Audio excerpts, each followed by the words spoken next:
Hello everyone, here we are on a Wednesday afternoon, about 1:30 in the afternoon, and we're flying around the house on Clearview Road, the 11th of March, 2020.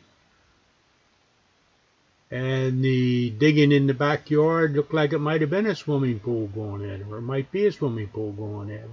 Sort of has that shape to it.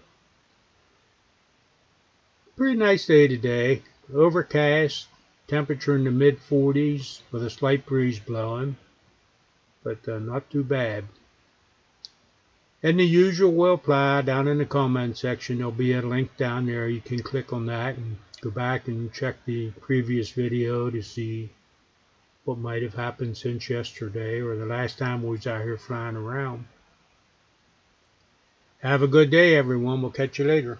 Goodbye.